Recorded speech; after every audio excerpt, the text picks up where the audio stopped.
এবারের বিয়েবাড়িটা ছিল দিদির থেকেও বেশি বান্ধবী। এদিকে বরমশাই ঢোকার পর বরকে তো ডেকে আমরা পাগল করে দিয়েছিলাম, চলো তাহলে আর দেরি না করে খেতে বসে পড়ি। দিয়েছিল গরম গরম কড়াইশুঁটির কচুরি, সঙ্গে চানা পনির। তারপর পড়ে গেল সাদা ভাত, ভেজ ডাল আর লেবু চিপে ভাতটা ভালো করে মেখে খেলাম, সঙ্গে চিপস ছিল। তারপর দিয়ে গেল দই কাতলা, মাছটা ভালো ছিল। মাছ দিয়ে ভাতটা দিয়ে ভালো করে খেলাম।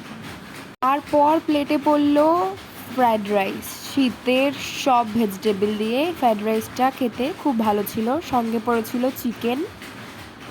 চিকেনটা দিয়ে ফ্রায়েড রাইসটা খেলাম। আর তারপর দিয়ে গেছিলো চাটনি, পাঁপড়। আর চাটনিটা তো আমি এমনই খাই, পাঁপড় ভেঙে পুরো চাটনির সঙ্গে মেখে, আমার এরকম খেতে ভীষণ ভালো লাগে। আচ্ছা, তোমরা কি এরকম খাও? তারপর দিয়ে দিয়েছিল লট চমচম, ছিল মিষ্টি, আর এটা ছিল কেশর দই। এটা আমি ফার্স্ট টাইমই ট্রাই করলাম, আর না মোটামুটি লেগেছিল।